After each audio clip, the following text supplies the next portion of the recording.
¿Qué tal, chicos? Buenos días. Buenos días, profe, ¿cómo está? Bien, bien, aquí repasando lo que voy a ver con ustedes hoy día, porque, bueno, estamos en plena unidad de métrica. Hoy día pretendo darle término a esta unidad. Me imagino que también vieron sus notas, revisaron sus pruebas. Les recuerdo, ¿cierto?, que cualquier cosa me pueden decir, ya me pueden enviar un correo, ¿cierto?, para preguntar. Y ya vamos, ¿cierto?, hacia nuestra segunda nota, que es el trabajo. Este primer trabajo, que va a implicar hacerse cargo un poco de lo que habíamos visto antes, de la figura del hablante, de la parte del temple de ánimo, del hablante, etcétera, más esta otra parte que estamos aprendiendo ahora, que aparte del conteo de la sílaba, tiene que ver con el análisis del ritmo, ¿cierto? Y decíamos que el ritmo es un fenómeno que tiene ante todo que ver con la repetición, y que esta repetición se haga, ¿cierto?, se efectúe a intervalos regulares. Y justamente el análisis de los acentos tiene que ver con eso, con establecer, ¿cierto?, dónde está la regularidad de los, cuáles son las cláusulas, ¿cierto?, que podemos establecer donde hay acentuación. Entonces, voy a compartir pantalla con un Word que tengo acá, con algunos ejemplos para que vayamos repasando lo que vimos. Profe, Dime, ¿qué me... ¿ya está la fecha para entregar este trabajo? Sí, pues sí, yo les entregué acuérdense que repasamos acá en clase las indicaciones, eso está en EVA y está en el sílabus también. Ah, ¿Sí? ya, perdón. Es el 12 de noviembre. Y ahí me lo mandan al correo, ¿cierto? Bueno, esta estrofa es una estrofa de un verso bien, bien simple y más que nada para recordar lo que vimos la clase anterior, que tiene que ver con el periodo rítmico interno, los conceptos de anacrusis, de periodo de enlace, de dactílico, trocaico y mixto, ¿no? Y entonces lo primero, ¿cierto? Pensando en que ustedes tienen que hacer su trabajo, lo primero que hay que hacer es separar en sílabas métricas. Esto es lo que van a hacer, ¿cierto? En su trabajo van a separar y van a contar tomando en cuenta la ley del acento final, ¿sí? Y entonces acá tenemos 5, entonces es un verso pentasílabo, como la palabra paloma es grave, no tienen ustedes que ni añadirle ni quitando ninguna sílaba, y entonces nos damos cuenta que el otro también es pentasílabo, ¿cierto? Más abajo también lo mismo, ¿cierto? Esta es una estrofa de Nicolás Guillén. ¿Cierto? Hay una persona que le está diciendo a su pareja, ¿cierto? A su negro, que tiene que levantarse a trabajar, ¿cierto? Y entonces ahí tenemos una sinalefa, que el sol, ¿cierto? 1, 2, 3, pentasílabo, y luego, ¿cierto? También lo mismo, 1, 2, 3, 4 y 5, otro pentasílabo, y luego, ¿cierto? Acá tenemos una nueva sinalefa, nies, taen, 3, 4, 5, ¿ya? Entonces yo voy a ir haciendo el periodo, el esquema acentual aquí al ladito para que se note. Hacemos las pelotitas que representan cada sílaba, 1, 2, 3, 4, 5, ¿cierto?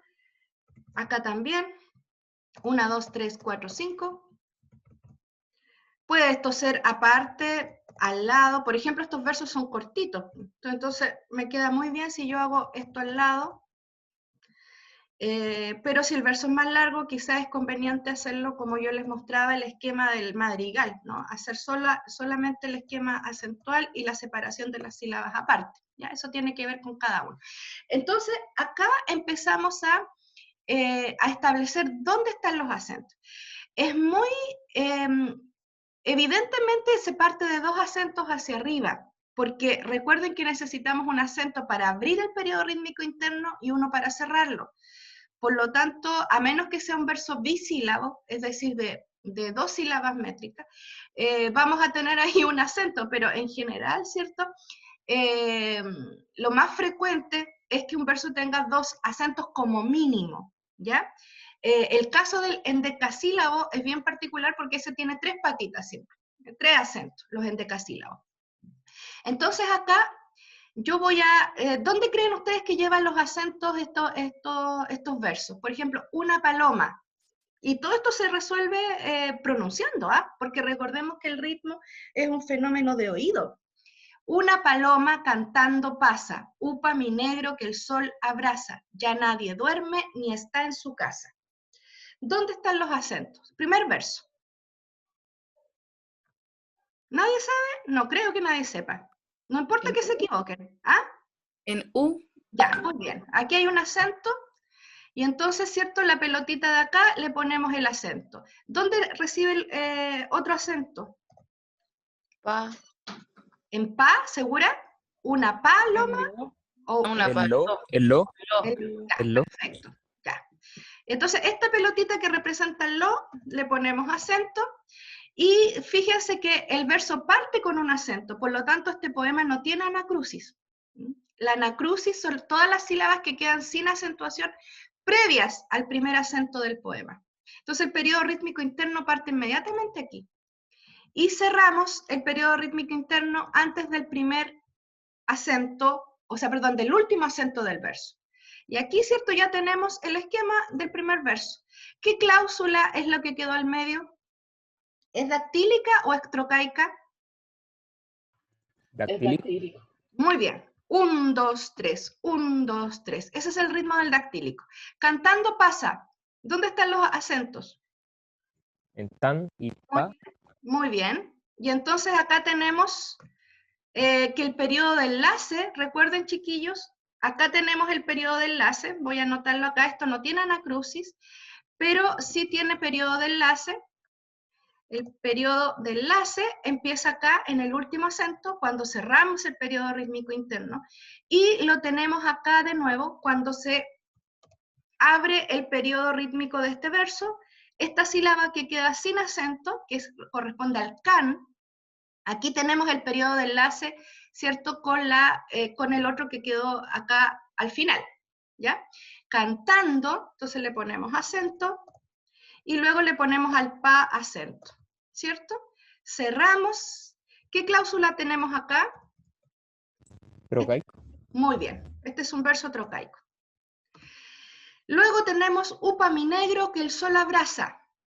¿Dónde están los acentos? U y ne. ¿Ya? U y ne, muy bien. Fíjense que sigue la misma melodía del verso primero. Lo más probable es que esto vaya, ¿cierto? El ritmo vaya de primero, tercero, quinto y segundo, cuarto, ¿no? Eso lo vamos a comprobar. Y entonces acá de nuevo repetimos lo mismo que en el tercero. Es el mismo esquema acentual, upa, mi, negro. Y ahí entonces abrimos el periodo rítmico del verso y lo cerramos. Y entonces, ¿qué cláusula me queda? Si es la misma del primer verso. Dactílico. 1, 2, 3, dactílico. Ya. Que el sol abraza. ¿Dónde están los acentos? Que el sol abraza.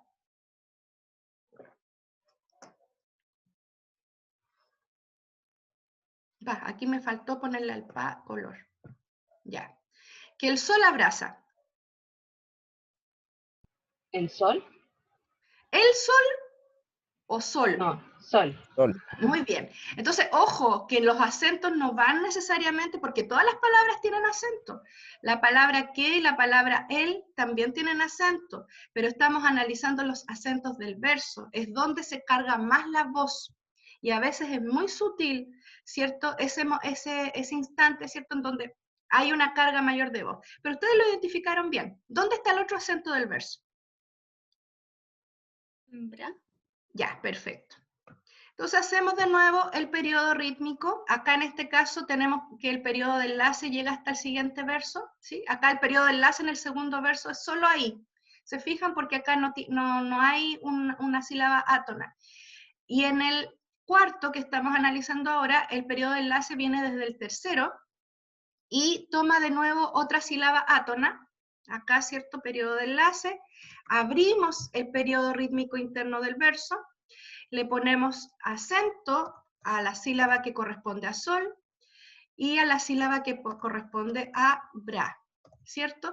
Por definición, el periodo rítmico se cierra antes del último acento del verso, cerramos, y entonces tengo una cláusula, ¿de qué tipo? Trocaico. Trocaica, muy bien. En este caso, ¿cierto? Como el verso es tan cortito, hay una sola cláusula por verso, pero ustedes saben, por los ejemplos que vimos en la clase anterior, que podría esto ser 2 o 3 cláusulas por verso, perfectamente, en los versos más largos, como el decasílabo, por ejemplo. Me refiero, ¿cierto?, a los que todavía no son compuestos, ¿ya? Ya nadie duerme ni está en su casa. Analicemos este verso quinto. ¿Dónde están los acentos?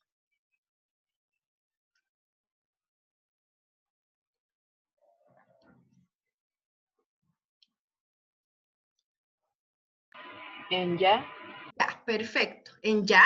¿Segura? ¿Tú sientes que es En ya? na. En na. Yo creo que la carga la recibe aquí. Ya nadie, ya nadie, ya nadie duerme. ¿Dónde está el otro acento? Duer. Perfecto. Y entonces, acá tenemos y lo representamos acá, ¿cierto? Nos queda una sílaba solita. Para el periodo de enlace, ¿cierto? Luego esta le ponemos acento y le ponemos acento también a la que representa a duer. Cerramos el periodo rítmico interno, queda para acá el periodo de enlace, es igual, es una cláusula ¿de qué tipo? Trocaica, ¿o no? Sí, profe. Ya, perfecto. Y el último, para que termine esta agonía. ¿A dónde están los acentos? Ni está en su casa. Ni está en su casa. Ta y ca. Ya, perfecto. Fíjense que esto también es una regla que siempre, bueno, la mayoría de las veces, ¿cierto? La penúltima sílaba es la que recibe, del verso es la que recibe la carga, ¿no?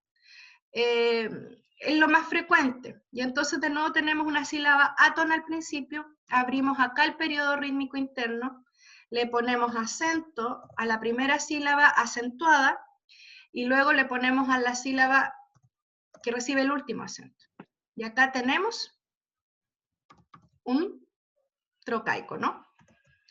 Y entonces yo puedo decir que esta estrofa tiene 6 versos, y de estos 6, ¿cierto? La mayoría tiende al dactílico, perdón, al trocaico, ¿no? Al trocaico, y por lo tanto sería de ritmo regular, según Tomás Navarro Tomás, de un ritmo equilibrado, pero que hay 2 versos, fíjense, que se escapan de esa regularidad porque son dactílicos. ¿Y qué dice Tomás Navarro Tomás del verso dactílico? Que el dactílico es el que marca la exaltación. Entonces yo podría cuestionarme a nivel de significado.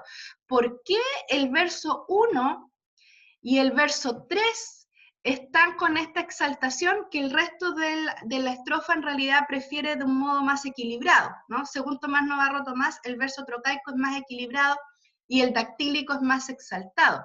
Entonces, por ejemplo, pensemos que en este upa mi negro, ¿cierto? La hablante le está diciendo, ¿cierto?, al marido que se levante, ¿no? Le está diciendo, upa, ¿no? Levántate, ¿ya? ¿Cierto? Que ya salió el sol y tienes que ir a trabajar. Entonces, al parecer, eso marcaría esta diferencia acá en este texto entre el dactílico y el trocaico, ¿no? El dactílico, el poeta lo ocupa justamente para llamar la atención de este sujeto que no se quiere levantar, ¿cierto? Y le dice ya, levántate, ¿no? Y acá, ¿cierto? Quizás porque podríamos elucubrar porque es el inicio del poema, ¿no? De que la paloma se levantó antes que el marido, ¿no? Esa es la idea del poema, ¿no? Que anda todo el mundo ya haciendo sus cosas, ¿cierto? Y hay un personaje que sigue durmiendo, ¿no? Entonces podríamos darle esa interpretación quizás al ritmo, ¿ya? Pero también eso depende de todo el contexto del poema, qué les van indicando. Podemos decir que la estrofa tiende al trocaico, pero que hay dos versos que se exceptúan y que por lo tanto habría que considerar la estrofa como de versificación mixta, ¿ya?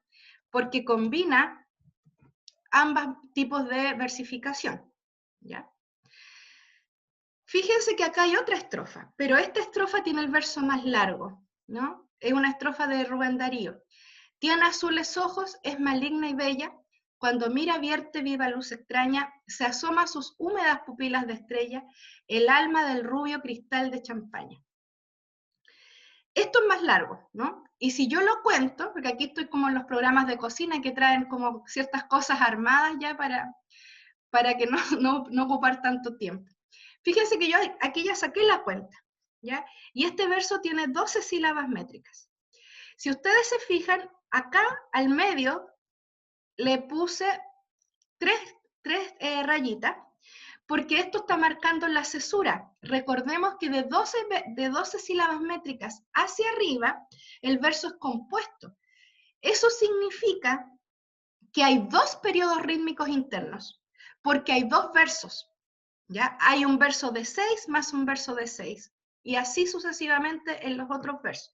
O sea, quiero hacer el esquema acentual de cómo sería en un verso compuesto, para que ustedes, ¿cierto?, lo tengan, porque si están trabajando con un poema de 12 sílabas hacia arriba, tienen que considerar que cada verso no tiene un periodo rítmico, como este poema de Nicolás Guillén. Aquí hay un periodo rítmico por verso, porque el verso es pentasílabo, ¿ya? Pero acá hay 12 sílabas, y entonces aquí hay dos periodos rítmicos internos por verso. Si son 4 versos, tenemos 8 periodos en total. Entonces aquí yo ya hice las pelotitas. Como ustedes pueden ver, el espacio me falta, entonces por eso voy a hacerlo abajo. Y le puse números para que ustedes vean, ¿cierto?, cómo vamos haciendo la representación. Pero ustedes me van a ayudar, ¿ya? Fíjense, tiene azules ojos, aquí calzan las 6, pero quiero que se fijen en el verso 3. Se asoma a sus húmedas. La palabra húmedas, ustedes saben que es esdrújula. Según la ley del acento final, ¿cierto? Cuando hay una palabra esdrújula al final de un verso, hay que quitarle una sílaba, ¿ya? Y entonces por eso yo acá, si ustedes miran el verso 3, yo puse 7 menos 1. Porque acá si yo cuento hay 7 sílabas, pero por convención le quito una y en realidad el primer periodo rítmico interno tiene 6.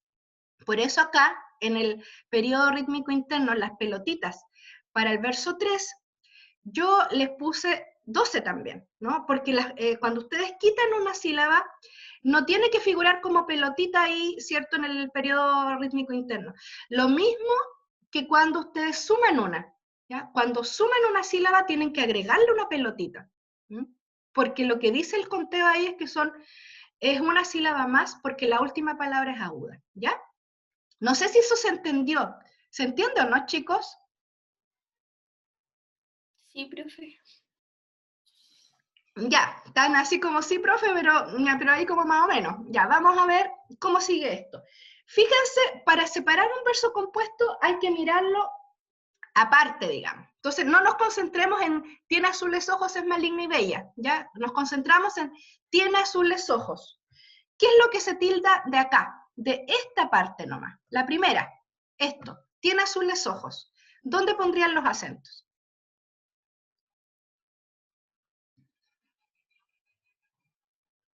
Tie y su. ¿Ya?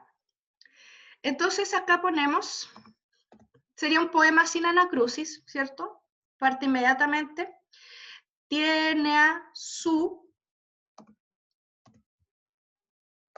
¿ya?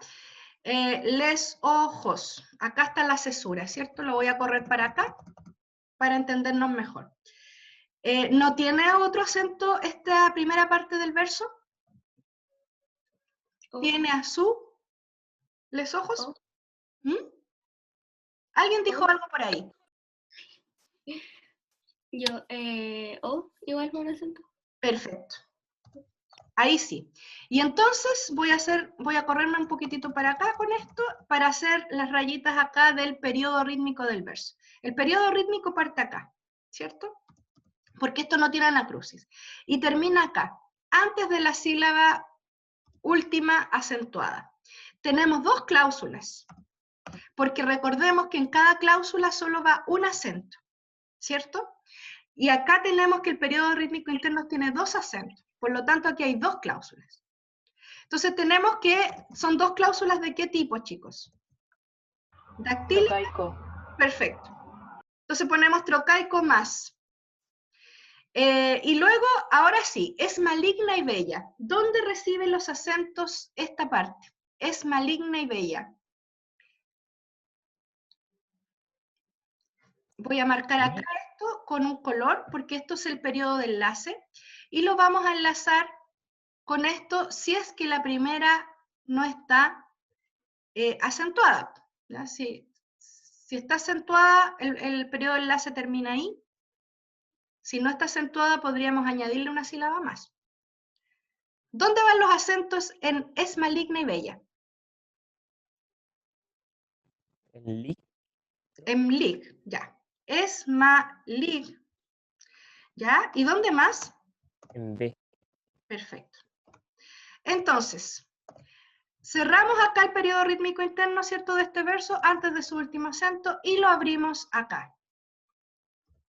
¿Cierto? Y esto lo voy a poner con un color celeste, que es el mismo de acá, porque va a representar el periodo de enlace este color. ¿Sí?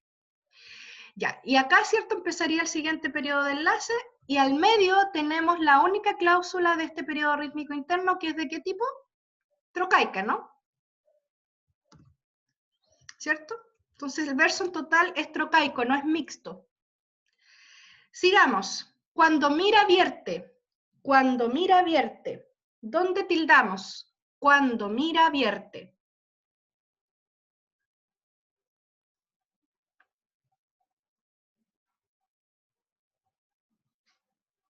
Una, dos, tres, cuatro, cinco, seis. Por mientras yo voy a separar la cesura acá.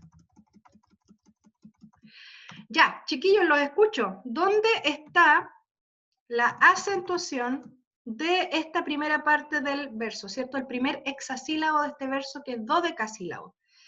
¿Dónde van los acentos? Cuando mira, vierte. No importa que se equivoquen, si aquí están aprendiendo, así es que díganme nomás. ¿Dónde? Profe, Pronuncia. en mi, Ya, en mi, cuando mi, ahí está. ¿Y dónde más? En cuan y en vier. En vier. Díganme, su compañera me dice recién, ¿cuán? Y su compañero anteriormente señaló que el primer acento es mi. ¿Va tildado cuán? ¿Sí o no? no. O la palabra totalmente está inacentuada. Que puede suceder, pero también puede suceder lo contrario. Esto es solamente un fenómeno de oído. Pronuncien el poema. Cuando mira, vierte. Cuando mira, vierte. ¿El cuán va tildado sí o no? Yo por mientras voy a cerrar aquí el periodo rítmico porque sabemos que cierra acá. Y aquí lo voy a destacar con color el primer periodo, la parte del periodo de enlace. ¿Le ponemos tilde al cuán sí o no? ¿Quién se arriesga? No lleva tilde. ¿Por qué no? ¿Por qué no está preguntando nada? Ya, pero eso no necesariamente este asunto de los acentos tiene un alcance semántico, ¿ya? O incluso de que si la palabra lleva el tilde o no lo lleva. Es solamente de oído, ¿ya? Y por lo tanto, Profe, yo creo que sí. Yo creo que sí ya. a ver, O ¿por sea, qué? pensé que no, porque lo leí y dice, cuando mira, vierte. Como que suben el cuan, bajan el do, suben el mi, bajan el ra, el da, y suben el vierte. No, pero no sé, Sí, yo te no encuentro estoy razón. seguro. Yo te encuentro razón. Sí, sí, yo creo que sube en el cuán. Ahora, es tan sutil la diferencia, ¿ya? Que por eso esto hay que pronunciarlo muchas veces y quiero que sepan también que entre los mismos estudiosos de la métrica, muchas veces hay esquemas que difieren un esquema del otro estudioso, porque entre ellos mismos discuten si realmente el verso va con acentuación, y esto es meramente de oído, ¿ya? Y entonces, yo lo voy a hacer así, por lo tanto, ojo, que acá tampoco sientan, digamos, si hay ciertas convenciones para esto, ¿cierto? Por ejemplo, cerrar el periodo rítmico antes del último acento, abrirlo ante el primer acento, separar las cláusulas. Hay cosas por convención, hay cuestiones de acentuación en las que podría haber discrepancia, ya que, por ejemplo, mi oído podría discrepar del de ustedes, ¿ya? Y eso yo lo entiendo, ¿ya? Por lo tanto, no voy a considerar para la evaluación eso, que por ejemplo yo considero un acento, ustedes no lo consideren, o sea, eso puede pasar, porque les pasa a los estudiosos que le han dedicado años a esto, ¿ya? Así es que no se preocupen, pero yo acá por lo menos coincido con los que dicen que va tildado Juan. Y entonces, miren, fíjense que la diferencia sería que si no lo tildáramos tendríamos una cláusula trocaica, y acá si lo tildamos tenemos dos. Y entonces tampoco es que varíe tanto el hecho de que todos percibimos que el verso es trocaico, ¿ya? Sigamos. Viva luz extraña, viva luz extraña. ¿Dónde van los acentos? Aquí yo voy a ir marcando esto mientras ustedes me dicen dónde creen ustedes que van los acentos en este verso, en la segunda parte del verso. ¿Mm? En B, Ya. En vi, ¿segura? Viva luz, viva luz, viva luz extraña, viva luz extraña.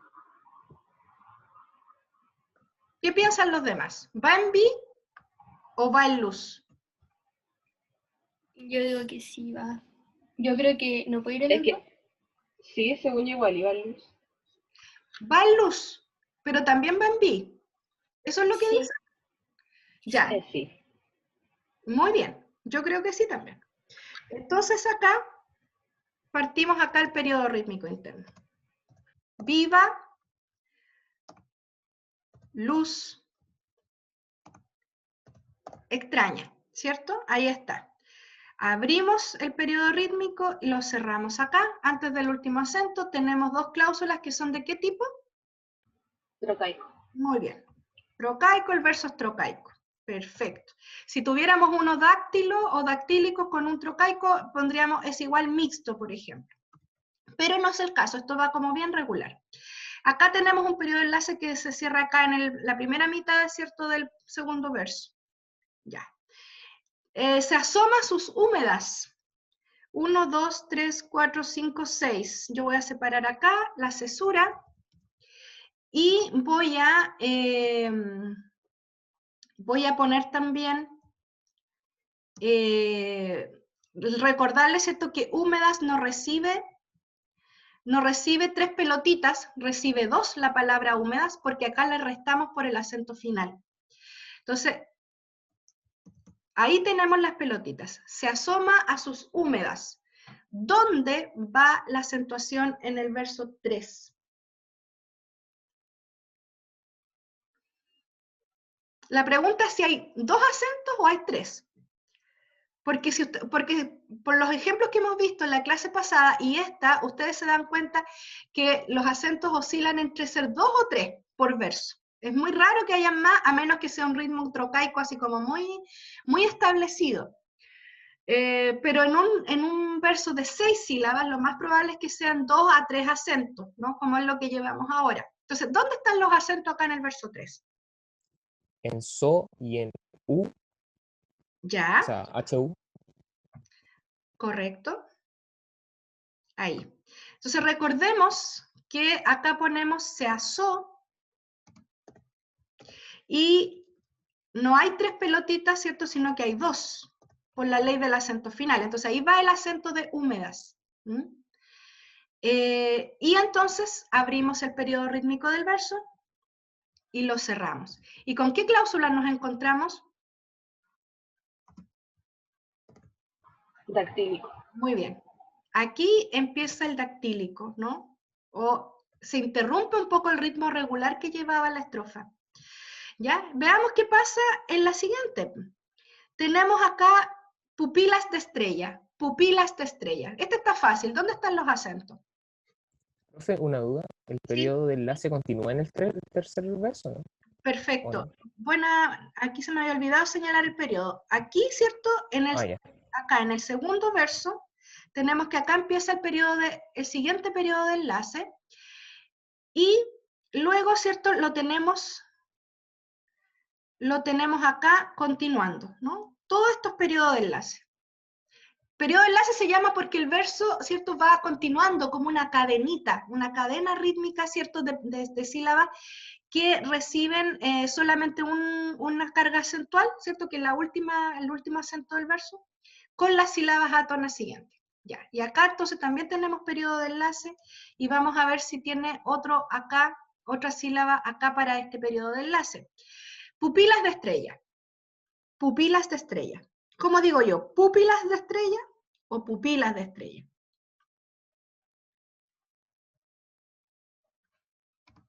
¿Dónde están los acentos?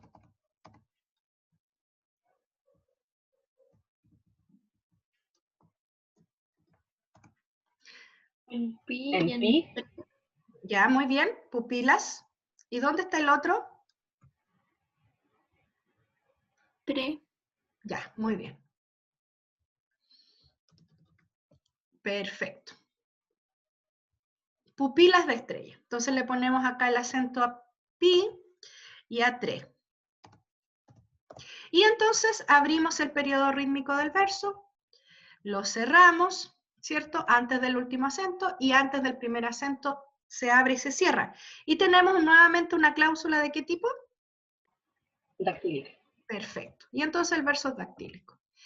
Y por último, nos queda la última parte, el alma del rubio. Hasta ahí, el alma del rubio. Y luego cristal de champaña. El alma del rubio. ¿Dónde van los acentos? También está fácil, diría yo. Es como el de pupilas de estrella. Porque acá el acento de la palabra está diciendo dónde va la carga de voz. El alma del rubio. ¿Dónde se tilda alma? Al, Perfecto. y luego ru. Y rub. ¿Sí? Estaba diciendo. El alma del rubio. Y entonces, el alma del rubio. ¿Se fijan? El alma del rubio. Y entonces, ¿dónde abrimos el periodo rítmico interno? Lo abrimos acá en la segunda sílaba, ¿cierto? Ahí está el periodo rítmico, subrayamos el periodo de enlace. Yo lo estoy haciendo con color, ustedes pueden ocupar la forma en que les resulte más conveniente en su trabajo, que ustedes crean que quede más claro, ¿cierto? El alma del ru, aquí, ¿cierto? Aquí tenemos. Y acá, para acá, ¿cierto? Está la cesura del verso, donde se parte un hexasílabo con el otro hexasílabo. Y entonces acá cerramos el primer periodo rítmico del verso, y tenemos que la primera cláusula es... Dactílica. Muy bien, dactílica.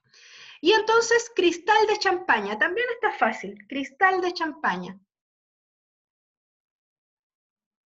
Tal y pa. Muy bien.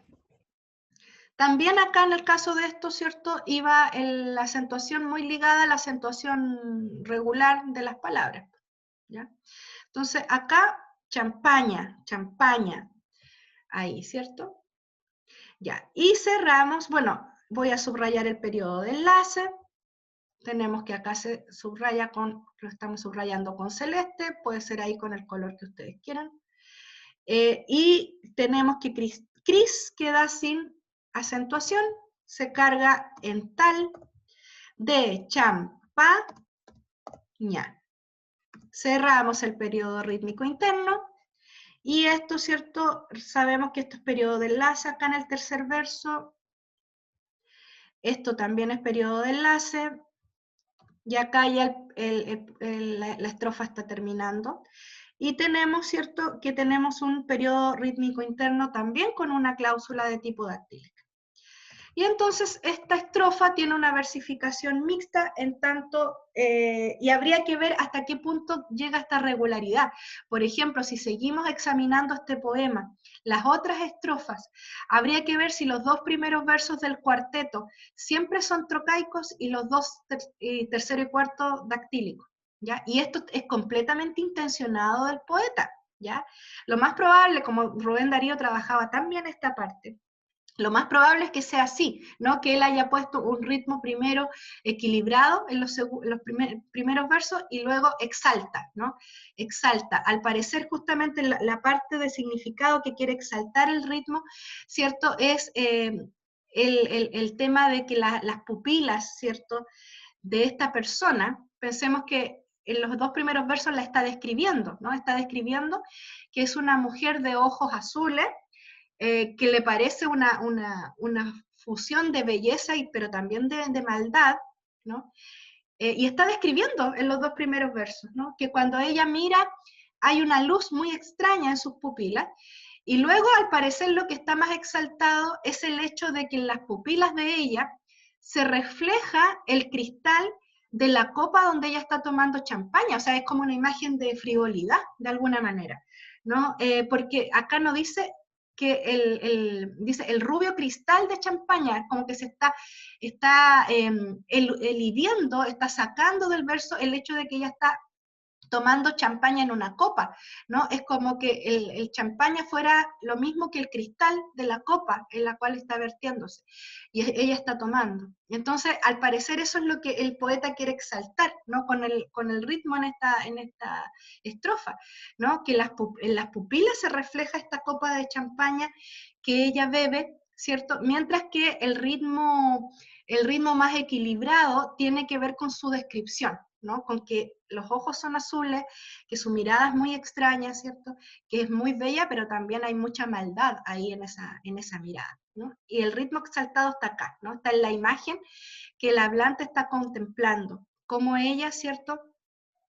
Cómo se refleja la copa de champaña en sus pupilas, ¿no? Es como decir, tiene una mirada, ¿cierto?, donde lo que importa es el lujo, es el dinero, ¿no? Es los placeres incluso, ¿no? O sea, eso es lo que ella refleja en su mirada. Entonces, es interesante cómo el ritmo colabora un poco con la semántica de qué es lo que el poeta quiere exaltar y qué es lo que quiere describir, ¿no? Los trocaicos se utilizan para describirla y los dactílicos para recalcar esta relación, ¿cierto?, de sus ojos con la frivolidad que al parecer rodea a esta mujer, ¿ya? Es lo que yo les puedo decir, digamos, así como vamos analizando estos versos en cuanto a su ritmo, y también entendiendo que el trocaico siempre comunica algo equilibrado, armonioso, mientras que el dactílico exalta. En la exaltación, la vehemencia, ¿ya? Eso, ¿ya? Ahora, quiero mostrarles por último esto, que es específicamente para cuando ustedes trabajen con versos de 11 sílabas métricas, o también llamados endecasílabos. El que por ABC razón escogió un poema y va sacando, ¿cierto?, la cuenta que las sílabas son 11, no tiene que trabajar con dactílicos, trocaicos, ni con versos de 4 sílabas, que también es un tipo, ¿cierto?, que lo vimos en la clase anterior. Tiene que trabajar con esta nomenclatura, ¿ya? Los endecasílabos tienen 3 patitas, por decirlo así, de acentuación, ¿ya? Se acentúan al inicio, al medio y al final. Solo los endecasílabos, ¿ya? Entonces, hay endecasílabos enfáticos que lo que hacen, ¿cierto?, es marcar la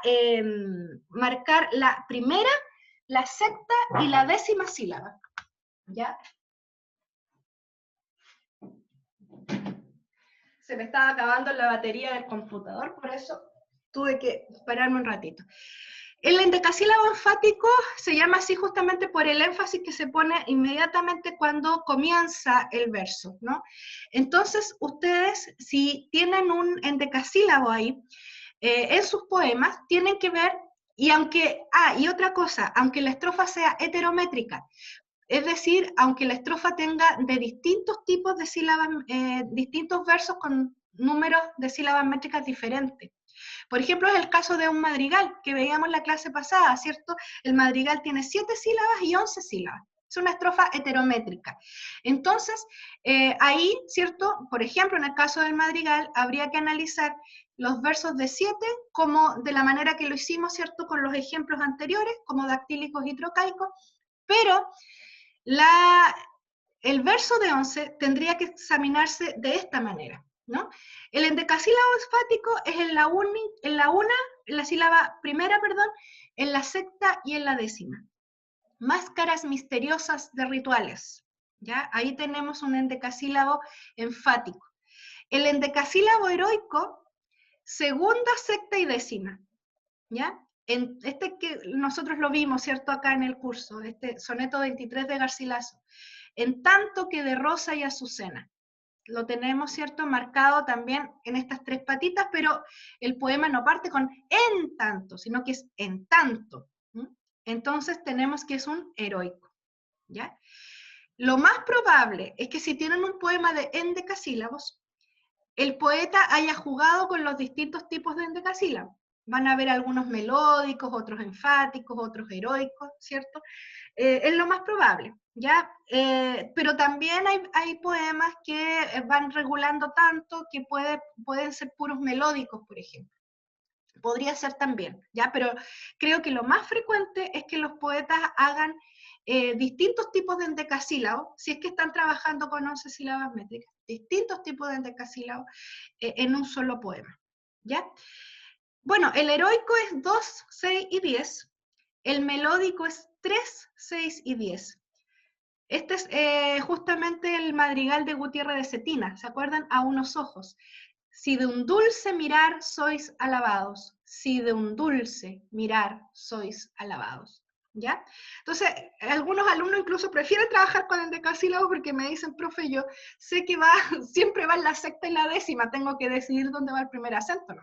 Bueno, ahí cada cual busca su manera de ser feliz, le digo yo. Si ustedes quieren trabajar con el decasílabo, háganlo nomás, no hay problema, ¿ya? Para algunos es más difícil buscar los dactílicos, los trocaicos, para, no sé, y ahí va en el ojo del que quiera analizar. ¿Ya? Y por último, los sáficos, ¿cierto? Son endecasílabos sáficos, aquí me faltó la S, endecasílabos sáficos, son los que se tildan ya sea en la cuarta o en la sexta, no, perdón, en la cuarta, en la sexta o en la octava, ¿ya? Y en la décima.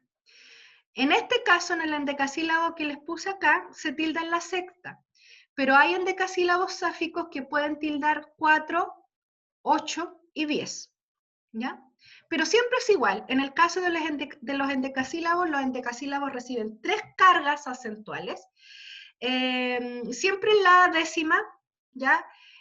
Siempre en la sexta, a excepción de los sáficos que reciban una carga muy fuerte en la octava sílaba, y la primera ahí tienen que ver dónde va el acento, ¿no? Mi soledad mortal te voy llamando. Mi soledad mortal te voy llamando. Los endecasílabos no reciben acentuación en otras sílabas que no sean estas. Chicos, ¿se entiende o no se entiende? ¿Qué dudas? Porque yo quiero dejar ya esto de los acentos aquí. Ustedes ya tienen que dedicarse a su trabajo también, a ver específicamente cuál es el caso de su poema. Y entonces quedo atenta a las preguntas y a las dudas que hayan surgido. Repasamos bastante de lo que hicimos el jueves acá. Y quiero saber si hay alguna pregunta, ¿ya? Solo los endecasílabos se dividen en estas 4 formas, ¿ya? El resto de los poemas ustedes van a encontrar cláusulas dactílicas, cláusulas trocaicas, ¿cierto? Y cláusulas mixtas, ¿ya? Que implican, por ejemplo, algo así. Eso sería una cláusula mixta. O así al interior de un poema, y también el llamado verso de 4 sílabas, que es así, ¿ya? Esta es la acentuación española. Si ustedes encuentran algo, por ejemplo, diferente, algo así, ¿ya? Es imposible, hay un error. ¿Por qué razón? Porque este es un verso, este esquema acentual corresponde al griego, ¿ya? Este es un jambo. O por ejemplo algo así.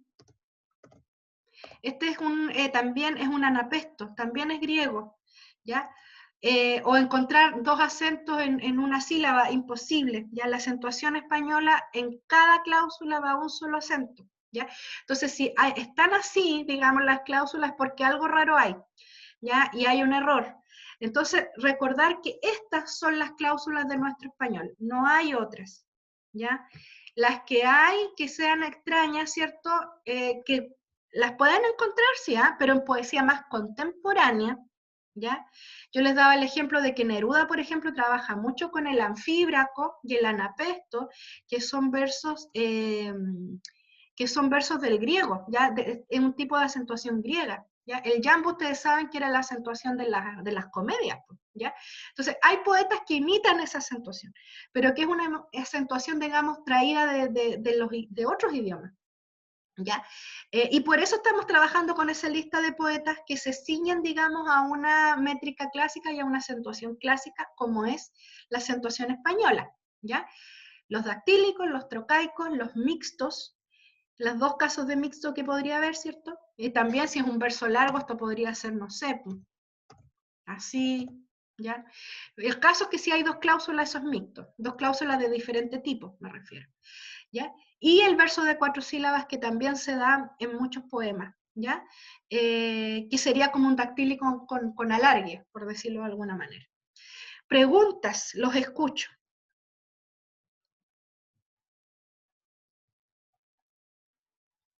Yo les voy a poner esta hojita en EVA, a pesar de que también va a quedar registrado en la grabación.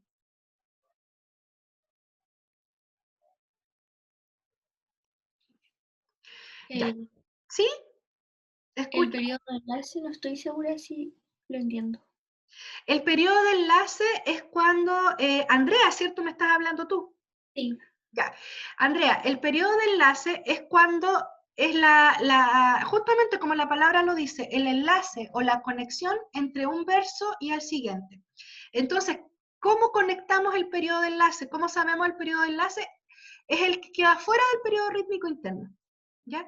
El periodo rítmico interno yo lo he ido marcando con estas rayas oblicuas, por ejemplo, acá en el verso una paloma cantando pasa, ¿cierto? Tenemos que el periodo de enlace, lo voy a marcar con otro color, ¿cierto? Es acá con el calipso, es esto con esto, ¿ya?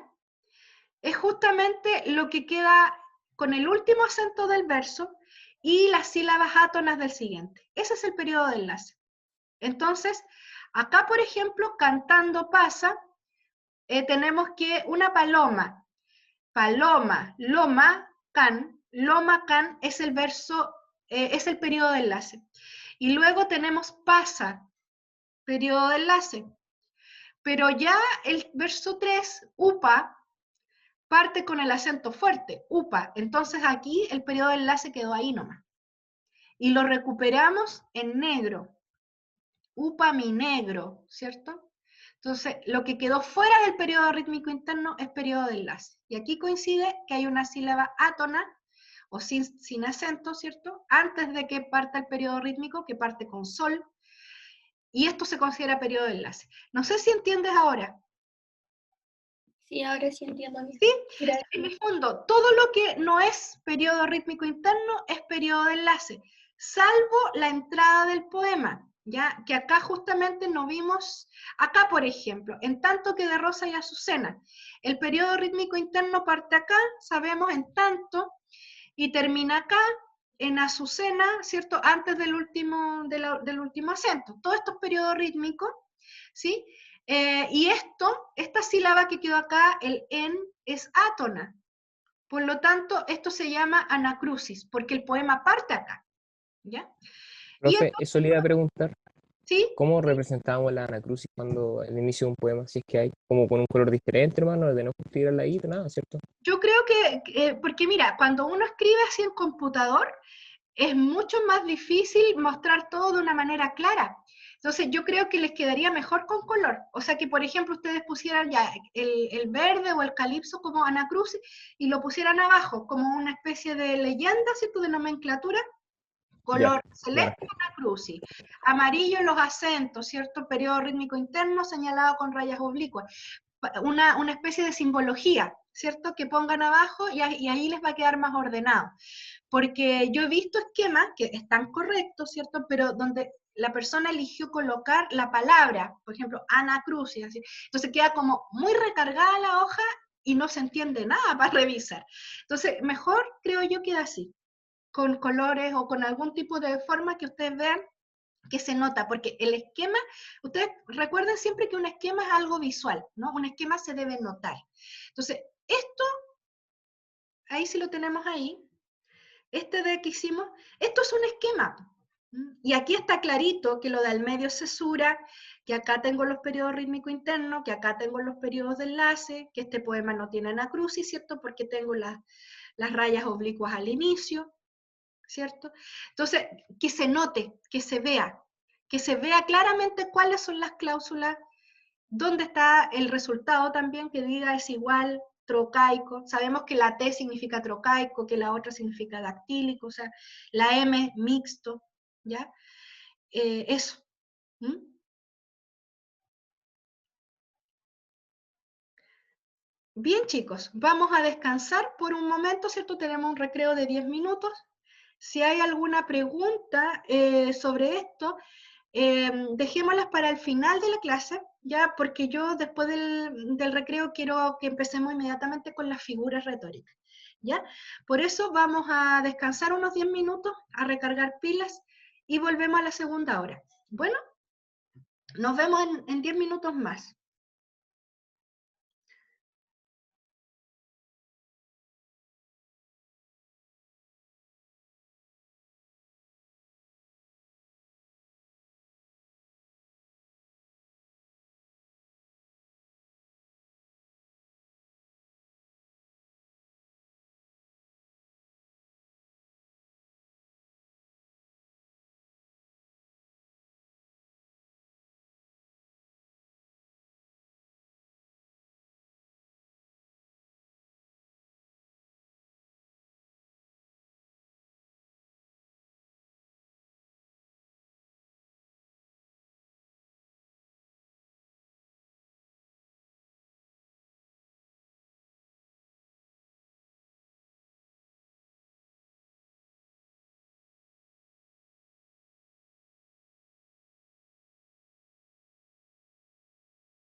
Bien, chicos, vamos a retomar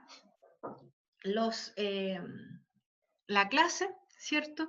Y bueno, redondear básicamente lo que hemos visto y ya ir cerrando lo de la métrica, ¿cierto? Ustedes ya tienen el contenido de esta unidad y solo tienen que aplicarlo, ¿no? Tenemos que la métrica es la disciplina, ¿cierto?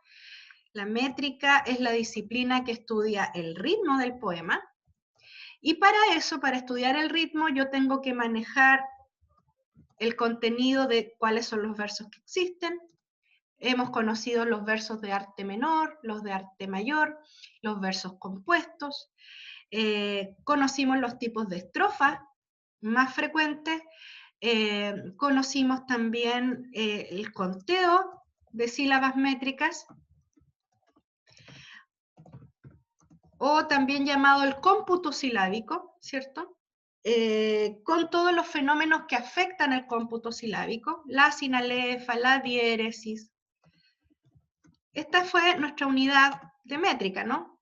Afectan el cómputo silábico, ¿sí? Entonces, una vez que contamos las sílabas, vemos qué verso es, vemos la estrofa, y por supuesto el tema de la acentuación, de los esquemas acentuales. Y aquí, ¿cierto? Conocimos los versos dactílicos, los trocaicos, los mixtos, los versos de 4 sílabas, y la acentuación especial, ¿cierto?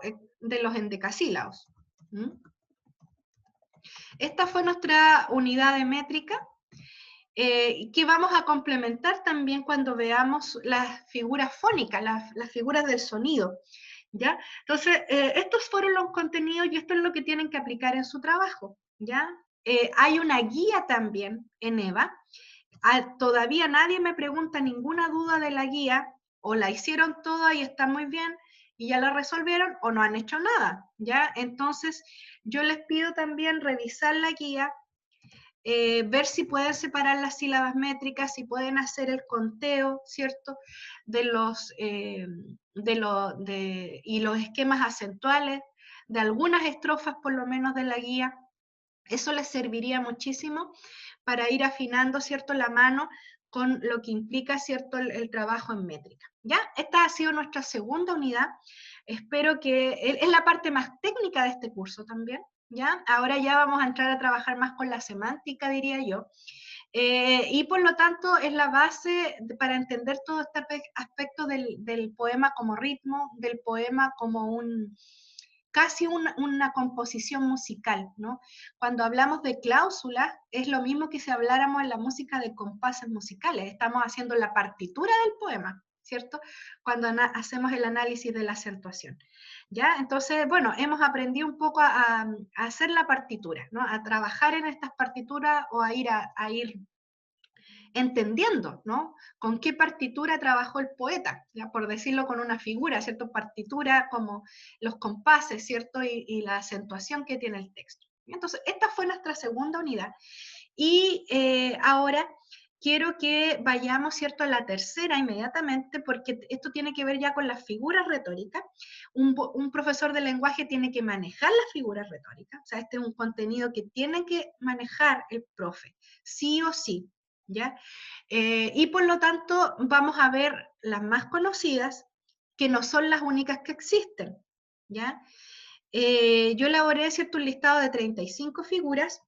Creo que un buen profesor debe manejar unas 35 figuras, ya entendiendo que las figuras son un listado abierto y que puede darse el caso de que exista un poeta que inventa una nueva figura. O sea, nunca podemos dar por cerrado el conocimiento con las figuras retóricas. Entonces, vamos a partir con nuestra tercera unidad, que se llama, ¿cierto?, o tiene que ver con las figuras retóricas, o también conocidas como las figuras literarias. ¿Ya? Voy a compartir pantalla con un material que yo elaboré, donde fui sacando ejemplos de la literatura, pero también de la publicidad y de la música, ¿ya? Porque nosotros vemos las figuras no solamente en la literatura, y creo que cuando ustedes sean profesores, una manera de enseñar las figuras es a través de la música que los mismos chiquillos escuchan, o a través de la publicidad, ¿ya? Y por eso, ¿cierto? Fui mezclando acá también mis gustos musicales y mis poetas más preferidos para enseñarles esta materia, ¿ya? Entonces, bueno, vamos a partir, ¿cierto? En primer lugar, yo no sé si sabemos bien lo que es una figura, ¿ya? Y acá está, quiero también comentarles que este material yo lo elaboré en relación al diccionario de Elena Bernstein, ¿ya? Me basé en lo que ella dice sobre las figuras y sobre el concepto de las figuras para elaborarlo, y fui poniéndole algunas imágenes entretenidas y sacando algunos ejemplos como de la música y de las cosas que he ido leyendo, ¿cierto? Para mostrarles cómo son estas figuras, ¿ya? Lo primero es entender cómo se ha explicado lo que es una figura, ¿ya? Entender que siempre se han explicado como desviaciones o como fenómenos que alteran el uso normal de la lengua, ¿ya? No hay una mejor definición hasta el momento, ¿ya? O sea, la figura es lo que se desvía de una norma, pero ese significado todavía tiene muchas falencias, o sea, no se ha llegado a un buen concepto de figura. Se ha optado, ¿cierto?, desde la retórica por estudiarlas como desviación o como fenómenos lingüísticos que son, dice Bernstein, infracciones al uso habitual. O sea, que cuando ustedes escuchan algo o leen algo donde hay una figura, ustedes inmediatamente reconocen que ese uso de la lengua no es cotidiano, no es habitual, no es algo que escuchen todos los días. Hay algo, por decirlo de alguna manera, extraño, ¿ya? Extraño. Entonces, acá tengo un dibujo, ¿cierto?, de una monita, de una niña. Fíjense cómo la figura de esta niñita o de esta joven no está proporcionada. O sea, tenemos una gran cabeza y un cuerpo pequeño. Pensamos, ¿cierto?, que el artista seguramente quiso destacar su cabeza. ¿Por qué? ¿Por qué se destaca la cabeza en función del cuerpo, creen ustedes? Miren ahí la imagen. ¿Qué es lo que esta imagen quiere decir? ¿Por qué se destacará más la cabeza que su cuerpecito?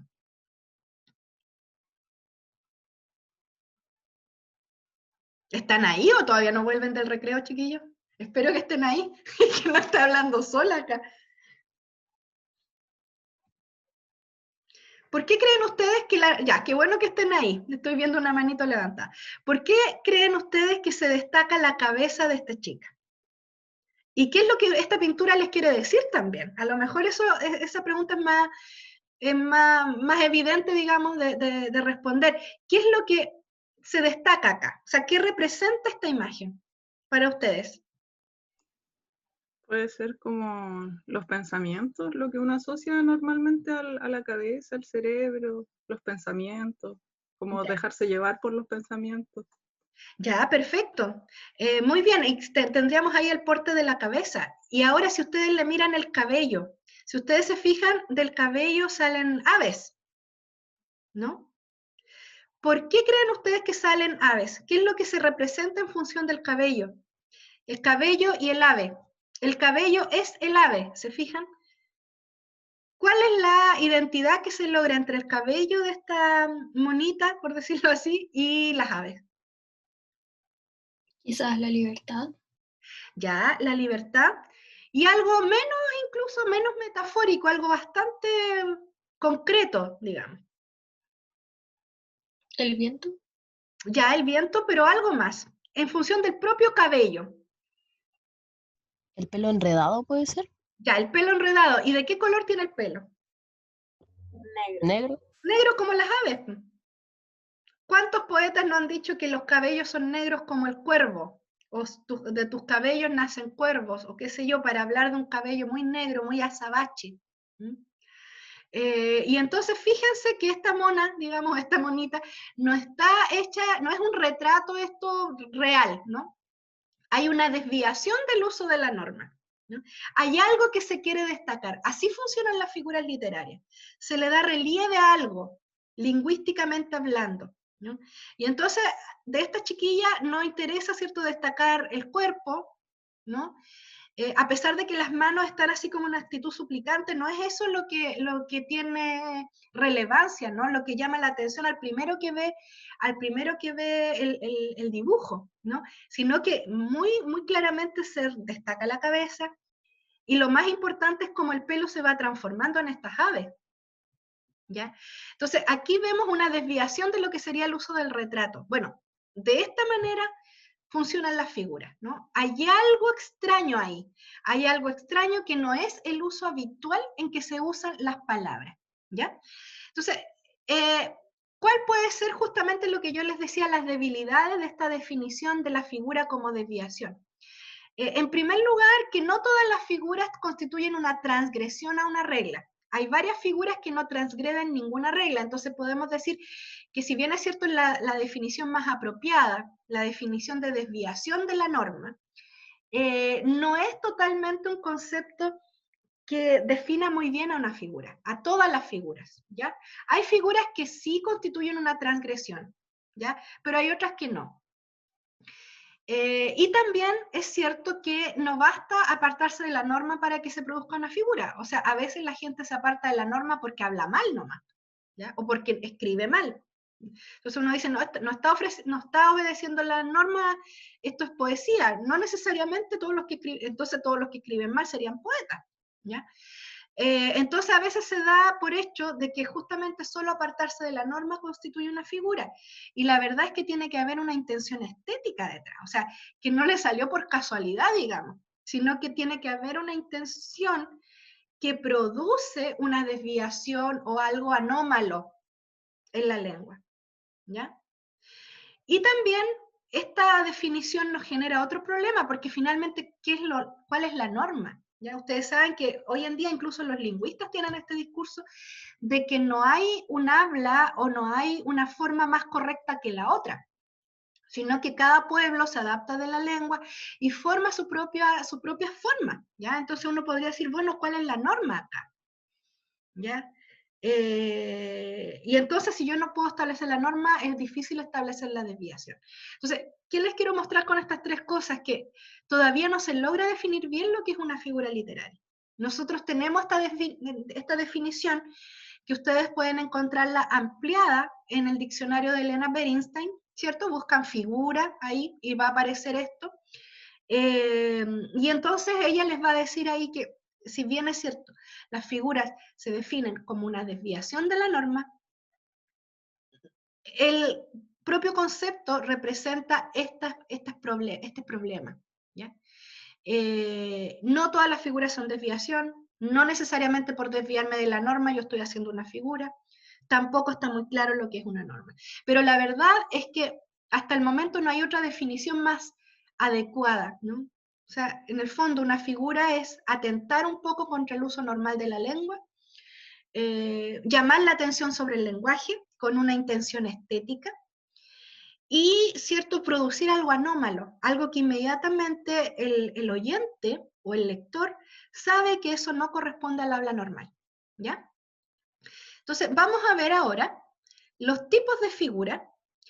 Hay 4 tipos, o sea, en realidad son 3, y el último se subdivide en 2 grandes grupos. Tenemos el grupo de las figuras de dicción, que son las figuras fónicas del sonido, que nos va a ayudar a complementar lo que hemos visto con la métrica. Tenemos la figura de construcción, que son las figuras sintácticas, que alteran la sintaxis regular. Tenemos los tropos, o las figuras de palabra, que es el primer grupo de figuras semánticas, o sea, que trabajan con el significado de la lengua. La mayoría de la poesía contemporánea trabaja con figuras semánticas. Y el primer grupo de figuras semánticas son los tropos, ¿ya? Y las otras son las figuras de pensamiento. Las figuras de pensamiento.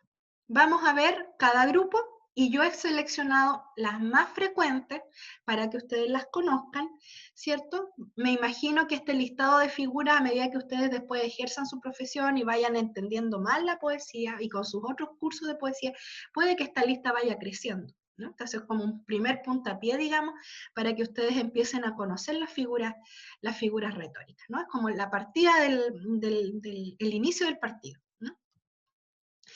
Partamos con las de dicción, que nos van a servir para representar y complementar, ¿cierto?, la parte del sonido. Las figuras de dicción son las que afectan la forma en que se pronuncian las palabras, ¿ya? Y corresponden al nivel fónico y fonológico, ¿cierto?, de la lengua. Afectan la pronunciación, la forma en que yo pronuncio un verso. Tienen que ver con en el fondo la figura de dicción tiene que ver con repetir mucho un sonido, ¿ya? ¿Y cuáles son los sonidos que se repiten? Esta es la más común, y ustedes la conocen también como repetición. El nombre correcto es aliteración, ¿ya? Y muchos alumnos también me preguntan de dónde salen los nombres tan raros de las figuras retóricas, o sea, por ejemplo, el nombre sinécdoque, o, bueno, el mismo aliteración, ¿cierto? ¿Por qué estos nombres tan extraños? Bueno, porque todos estos nombres vienen del griego. La retórica, ustedes saben que es un arte que en principio es griego. Era un arte mucho más complejo en la antigüedad, y lo único que queda de la retórica antigua es este listado de figuras, ¿ya? Y por eso sus nombres son así medios extraños, porque representan la traducción de la palabra original en griego. No son nombres heredados del latín, ¿ya? Por eso suenan a veces un poco extraños.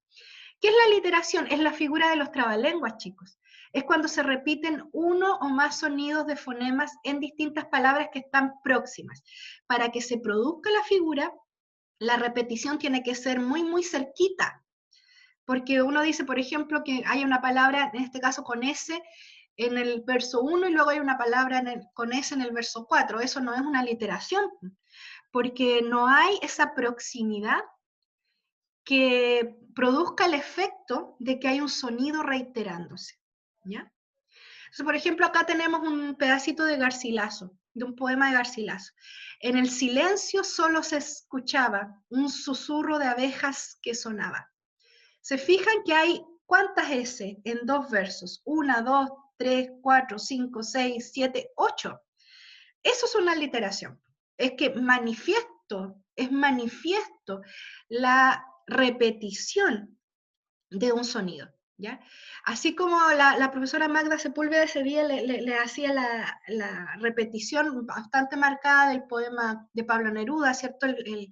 Sucede que me canso de ser hombre, ¿cierto? Que está ahí la S. ¿Por qué está la S? Porque el cansancio, ¿cierto? Está reflejado en ese sonido, ¿no? Ese aburrimiento, digamos, de la rutina, es lo que el poeta puso ahí, repitiendo el sonido.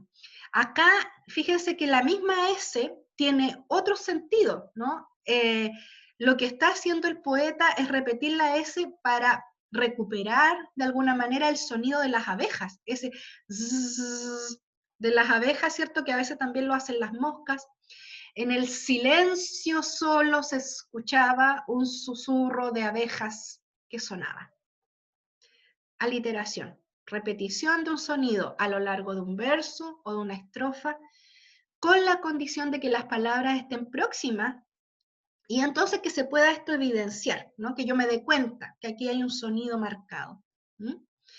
Es la figura de los trabalenguas, ¿ya? Cuando ustedes enseñen trabalenguas a los alumnos de quinto, ¿cierto? Cuando los hagan jugar con trabalenguas, ustedes van a estar enseñándoles una literación. Pablito clavó un clavito clavó Pablito, ¿cierto? La literación ahí de la CL, PL, ¿cierto?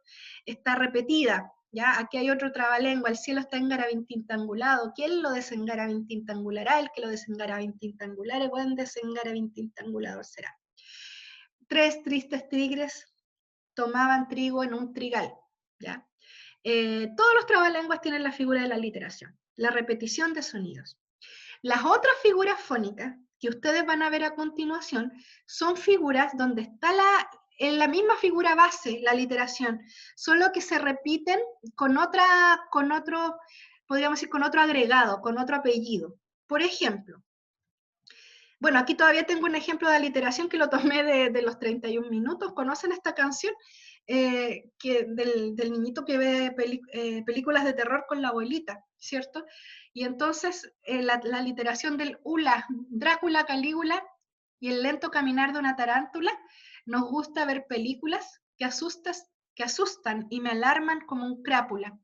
Y entonces Drácula, Calígula, Tarántula, ¿cierto? Y ahí está la nota humorística de que ellos se salen un poco del campo semántico de lo que da susto, el Drácula, Calígula y Tarántula, pese a que vienen de ámbitos distintos, ¿no? Drácula es un vampiro, ¿cierto? Calígula es un rey romano, un emperador, mejor dicho, que fue también bastante cruel, dañino.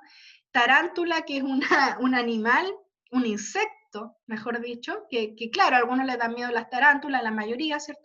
Pero ya aquí se salen, ¿cierto? Al hacerlo, volver todos estos sonidos y decir esdrújula, ¿no? Todas las palabras anteriores son esdrújula, se repite la literación, ula, ¿cierto? Pero la esdrújula no es que de susto, sino que en el fondo contribuye a crear este sonido aliterado, ¿no? Lo mismo acá, el nombre del artista, ¿cierto? Que es un títere ahí de los 31 minutos, ¿cierto? Que se llama, la que canta esta canción, Coágula Espátulo, ¿no? Que recupera, ¿cierto? Esta misma literación de la canción, ¿ya? En general, las canciones infantiles, las de cuna, todo lo que se hace para niños, trabaja con aliteración, ¿ya? Trabaja con aliteración. Bien, entonces aquí empiezan los tipos de aliteración, por decirlo así. En el fondo también es la repetición de un sonido, pero con una especificación. La paronomasia, otro nombre heredado del griego, es una figura que aproxima vocablos parónimos, y por eso suenan parecido. ¿Se acuerdan cuáles son los parónimos? Son palabras que suenan parecido, chiquillos, pero que tienen distintos significados. Por ejemplo, perspicaz y suspicaz. Entonces acá tenemos un texto de Mariano José de Larra. En la buena república el sacerdote ora, el labrador ara. ¿Cierto? Como, con un mensaje así medio conservador, ¿no? Que en un buen país el sacerdote debe dedicarse a orar y el labrador a arar la tierra. Bueno, ora y ara son parónimos, son palabras que suenan parecido teniendo distintos significados. Se fijan que acá en la literación es el puro sonido, ¿ya? Que el sonido ula. Acá, ¿cierto? Es el sonido de la S. Acá es más que el sonido en la paronomasia, es la palabra, ¿ya? Es la palabra. Lo mismo acá, ¿cierto? En este refrán. Poco a poco hila la vieja el copo. Al asunto de hilar, ¿no? Y entonces poco con copo. Poco copo, ¿ya? Una paronomasia. Es un tipo especial de aliteración que trabaja con parónimos, ¿ya? Y acá tenemos otro ejemplo de paronomasia de Octavio Paz, ¿no? Palabras que suenan parecido, pero que no tienen un significado similar, por eso son parónimos. El erizo se eriza, se riza de risa. Entonces, ¿cuál es la diferencia con la aliteración por sí? Que la aliteración solamente repetiría un sonido, ¿ya?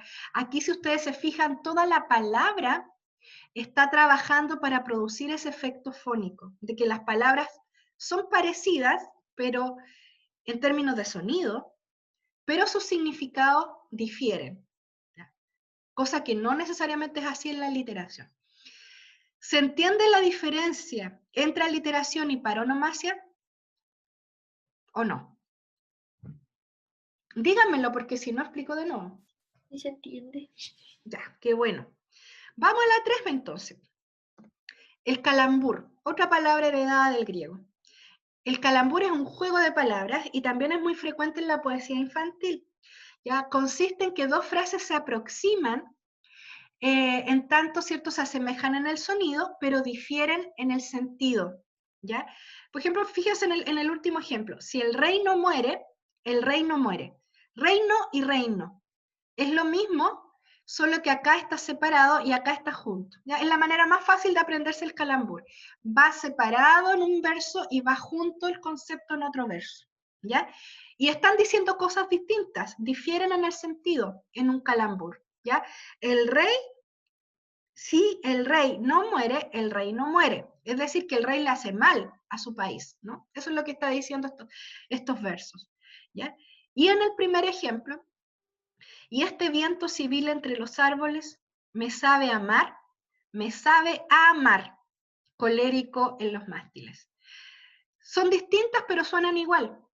o se asemejan en el sonido, que el viento lo sabe amar, el viento lo ama, pero además, fíjense que la palabra sabe aquí está en el sentido de saber, y en la segunda parte del verso está en el sentido de sabor, me sabe, así como esta comida me sabe a algo que preparaba mi mamá, por ejemplo. Entonces, me sabe amar, acá está hablando del saber, de que el viento lo sabe amar, lo conoce y lo sabe amar. Y acá está hablando del sabor que el viento produce en sus labios seguramente, ¿no? Que el viento le produce ese sabor a mar. Es un marino, ¿cierto?, que ama el viento, él se siente amado por el viento, y además este viento le comunica un sabor, ¿cierto?, específico, que es el que seguramente ustedes han sentido en la playa, ¿cierto?, que a veces uno siente la sal en la boca con la proximidad del mar, ¿no? Fíjense, me sabe amar, me sabe amar.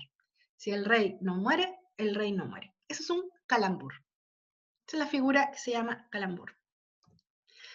Esta también es bastante frecuente y es bastante simple de identificar. O sea, como ustedes se pueden dar cuenta, todos son tipos de aliteración, todos son sonidos repetidos, solo que tienen especificaciones diferentes.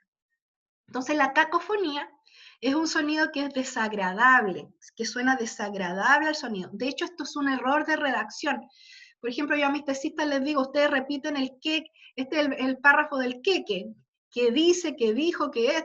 Entonces, no, pues, una vez que y después lo otro, porque en la redacción es un error eso, de estar repitiendo un conector y repitiéndolo hasta el cansancio, ¿no? Entonces, es un sonido desagradable, pero en poesía es aceptable porque seguramente se quiere expresar un significado, ¿ya? Y entonces acá tenemos estos versos de San Juan de la Cruz, un no sé qué que quedan balbuciendo.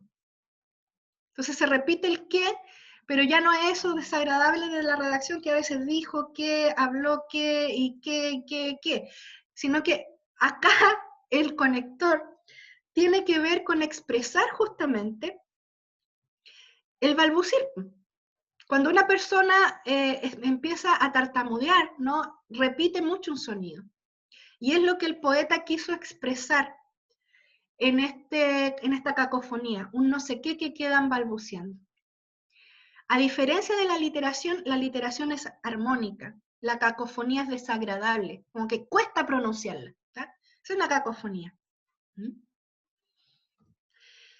La onomatopeya. Esta también, como ustedes se pueden dar cuenta, la mayoría de las figuras fónicas está asociada al mundo infantil, a las canciones infantiles. Y a las canciones también, por ejemplo, el cucurrucucú paloma, ¿cierto? El cucurrucucú es el sonido que hace la paloma. ¿Ya? Una vez yo escuché a una cantante mexicana que es la Lila Downs, no sé si ustedes la conocen, y cuando ella canta el cucurrucucú paloma, en algún momento, bueno, dice cucurrucucú paloma, ¿cierto? Lo canta maravilloso, y luego cuando vuelve al verso dice cucurrucucú, cucurrucucú, como haciendo el mismo sonido que hace la paloma. Eso es una onomatopeya. Es el efecto fónico que sugiere la acción o el objeto significado. Generalmente los animales, ¿cierto? El ladrido, por ejemplo, de un perro se expresa como wow, ¿no? Wow, wow, wow, wow. O miau, el gato, ¿cierto? Son onomatopeyas, son sonidos que el ser humano ha traducido a una sílaba, ¿ya? Pero sabemos que el perro en rigor no dice wow, ¿ya? Sino que emite un ladrido, que el ser humano ha traducido con esa sílaba, ¿ya? Lo mismo el reloj, cuando dice tic-tac, tic-tac, tic-tac, ¿cierto? Eso es una onomatopeya. La onomatopeya no es solo de animales, sino de cualquier sonido que el ser humano haya traspasado a una sílaba, ¿ya? Guau, guau, kikiriquiquín, que es el sonido del gallo, ¿cierto? Glu, glu, glu, glu, glu, glu. Cuando los monitos, ¿cierto?, se ahogan en los cómics, les ponen glu, glu, glu, glu, glu, glu. ¿Ya? Eso es una onomatopeya. También, ¿cierto? Bueno, no, ustedes son muy jóvenes para eso, pero el cómic de Batman, ¿cierto? Cuando Batman pega un combo, ¿cierto? Dice ¡pum! O cuando Condorito hace plop y se cae para atrás. Todas esas son onomatopeyas, ¿ya? Son sonidos que han sido traducidos a sílabas, ¿ya? Y aquí tengo, ¿cierto?, como una onomatopeya también un nombre de un poemario de Nicolás Guillén, ¿no? Songorocosongo, que es la imitación de los tambores africanos. Nicolás Guillén es un poeta cubano, ¿cierto?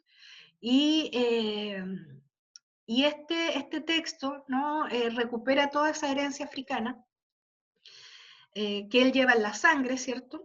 Es afrodescendiente, y entonces el poemario se llama, no es una palabra esto, o sea, ustedes no lo van a encontrar en la RAE, ¿no? Es una traducción de lo que sería el sonido de un tambor africano en la selva.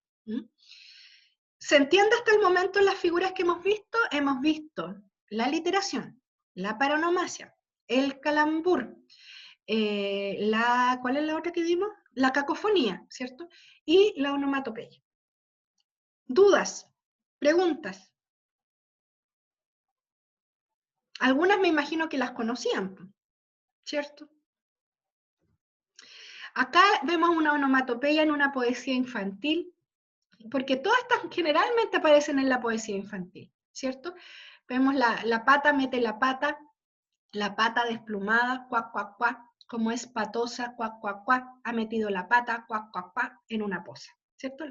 La pata metió la pata metió la pata justamente en una poza y hace cuac, cuac del dolor, me imagino, ¿cierto? Bien, ahí tenemos la onomatopeya. Y entonces vamos al políptoton, que es otra figura fónica.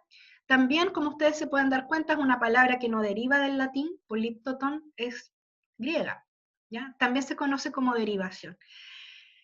Ya, ¿qué pasa en el políptoton? Es la repetición de la parte invariable de una palabra. Ustedes saben que las palabras tienen raíz y derivación, ¿cierto? Y entonces la raíz también se conoce con el nombre de lexema, y entonces lo que pasa es que se repiten familias de palabras. Esta es como una literación con etimología, por decirlo así.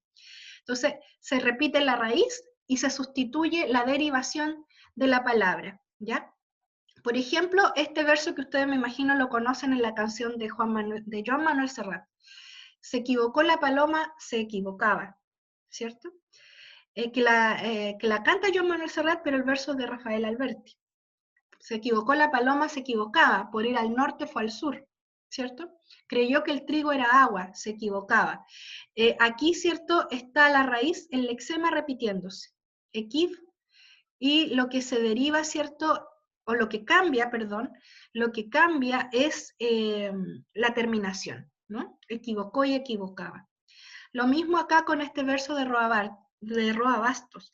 Las hice contemplar sin contemplaciones. Se mantiene la raíz, y eso es lo que se repite, y va variando la derivación, ¿ya? Acá tenemos más ejemplos de políptoton. La victoria el matador abrevia, y el que ha sabido perdonar la hace mejor, pues mientras vive el vencido, venciendo está el vencedor. Aquí hay más juegos de palabra y de sonido, ¿eh? En esta estrofa de Juan Ruiz de Alarcón.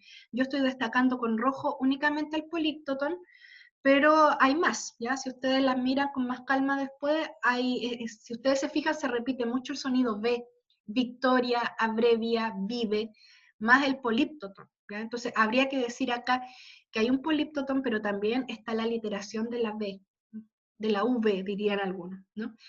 Y acá vemos otro ejemplo de políptoton de Octavio Paz, con las derivaciones de planta, ¿no?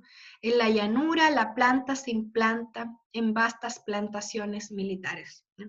Recordemos que un lexema también puede estar, o una raíz, también puede estar al medio de la palabra, ¿no? Por ejemplo, en el caso de implanta, uno podría decir, pero no empieza con planta. Sí, pero lo que pasa es que tiene un prefijo antes, ¿ya? Recordemos que existen los prefijos y existen los sufijos. Por lo tanto, también puede que la raíz de una palabra quede al medio, ¿ya? Entonces, ojo, ya ahora que conocen estas figuras, revisen su poema, únicamente atentos a la cuestión fónica, ya hagan la parte fónica primero.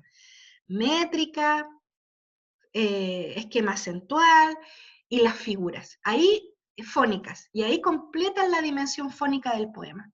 Ya, revisen si están estas figuras, si hay algo raro ahí, algo en términos de sonido. Aparte de la rima, porque la rima también es parte del sonido de un poema. Que ustedes puedan destacar. Es el políptoton, ¿ya? Bien, esas 6 son las más principales en cuanto a la parte de sonido. ¿ya? Entonces, por eso les digo, la tarea es revisar sus poemas con esa perspectiva ahora, ¿ya? Hay aliteraciones, hay paronomasia, calambura a lo mejor, ¿qué es lo que hay? Vamos a revisar ahora las de construcción, ¿ya? A menos que haya alguna pregunta. ¿Tienen preguntas o no? No se oye, padre. Espero que esté todo claro. Las figuras de construcción, entonces, son las sintácticas. Y las sintácticas lo que hacen es afectar, obviamente, el orden del discurso. Y por lo tanto corresponden a la morfosintaxis, a la parte de la morfosintaxis de la lengua. ¿Ya? O sea, aquí es muy útil los conocimientos de gramática que ustedes tengan, ¿no? Porque sabemos, ¿cierto?, que el orden del discurso es sujeto, predicado, ¿cierto? Más específicamente sujeto, verbo, predicado. Y entonces van a haber figuras que van a alterar eso que se podría decir es la norma, ¿ya? Y entonces hay grupos también dentro de las figuras sintácticas. En primer lugar, hay figuras sintácticas que lo que hacen es suprimir los términos. Palabras que deberían ir en la oración y que no van, porque se subentienden o porque a lo mejor el poeta quiso darle más rapidez al verso y quiso sacar una palabra. Entonces, la primera figura que tenemos que suprime términos es la elipsis, ¿ya? Es una figura que omite expresiones que según la gramática deberían ir, pero es posible prescindir de estas palabras porque el lector las puede entender y puede captar su sentido, ¿ya? Por ejemplo, acá una frase que escuchamos todos los días, si volviera a tenerlo, pero obviamente este tenerlo tiene que ver con algo que se ha dicho antes. O por ejemplo, ese libro no te gustaría, obviamente si lo leyeras, se entiende que no te gustaría si lo leyeras. Entonces, se saca esto porque tú lo puedes entender, sin necesidad de que esté todo explícito en la oración. Esa es una elipsis, ¿ya? Y que nosotros la usamos frecuentemente también en el discurso, ¿no? Entonces, por ejemplo, estaba tan contento como si lo hubiera tenido. Estaba tan, a ver, no alcanzo a leer bien acá. Estaba tan contento como si lo hubiera tenido, ¿cierto? Estaba tan contento como hubiera estado si lo hubiera tenido, ¿sí? Todas las categorías gramaticales pueden suprimirse, ¿ya? Excepto la interjección. Esto es algo básico de gramática, ¿ya?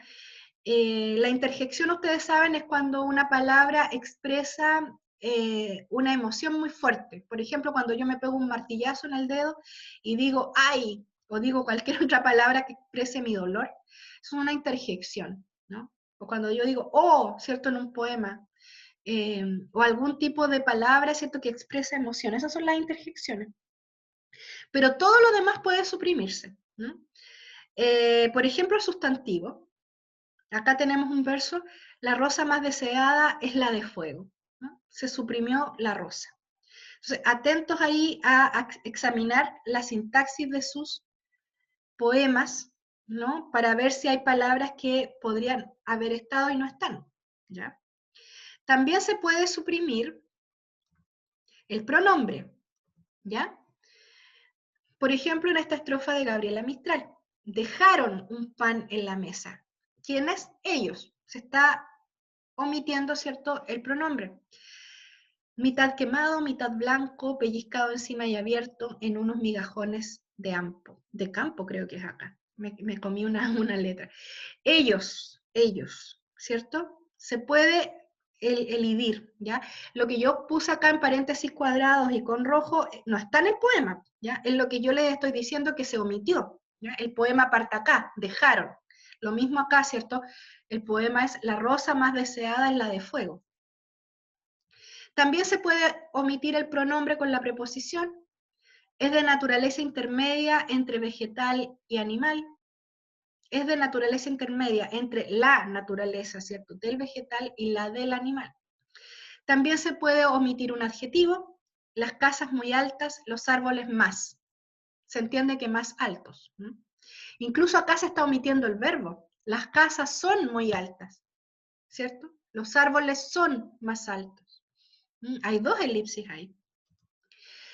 La preposición también se puede omitir con su copa verde y su tronco negro.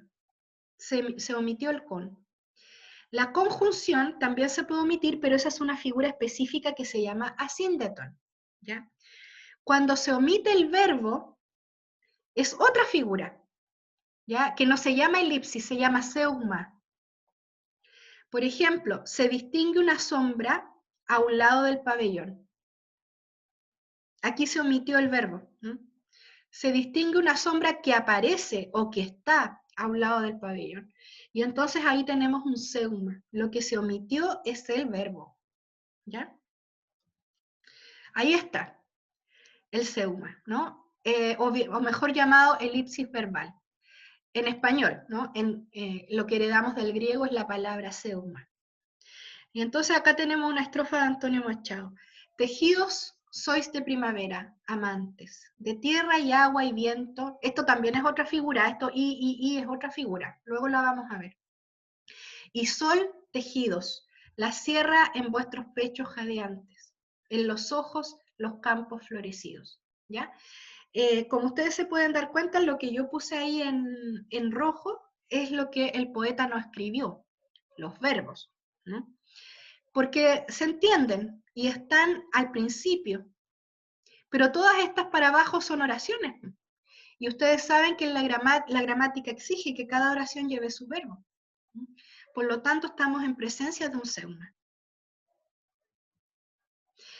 El asíndeton es la elipsis de una conjunción, ¿ya? Es una figura opuesta al polisíndeton. El polisíndeton es abundancia de conjunciones.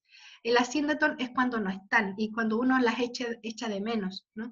Lo que hace es omitir los conectores que coordinan los elementos de la oración. Por ejemplo, acá, no solamente esto es una enumeración, sino también es un asíndeton porque no hay una conjunción final. Pida, sueñe, imagine, trace, intente.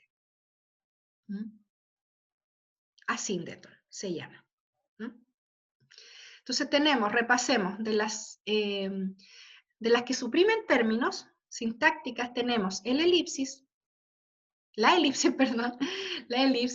el zeugma, que es la elipsis verbal, y el asíndeton, ¿ya? Acá tenemos ejemplos de asíndeton. Porque no solamente la I es el único conector que existe, hay muchos otros conectores. Cesó la lluvia, echamos por el campo a buscarla, la hallamos en una cueva. Hay conectores acá que yo los marqué en rojo, que no son parte del poema, ¿cierto? Y que son los que están omitidos. Y acá tenemos, ¿cierto? Regresó el padre, huyó la hija, se desintegró la familia. Y lo puse acá no con rojo, sino con signos de interrogación, porque la frase en sí es ambigua, ¿ya? Regresó el padre, pero huyó la hija, o entonces huyó la hija, o por eso huyó la hija, no lo sabemos, ¿ya? Es muy ambivalente acá. Y se desintegró la familia, a pesar de que se desintegró la familia, o por eso se desintegró la familia.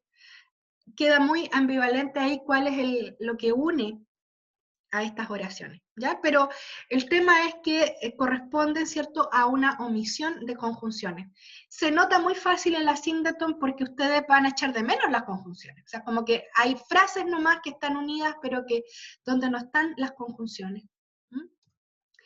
Ya, esas son las que suprimen términos. El asíndeton, el zeugma y la elipsis. Ustedes saben, ¿cierto?, que en el fondo el zeugma y el asíndeton son tipos de elipsis. Ya, lo mismo pasa con las figuras fónicas, que son todos tipos de aliteración.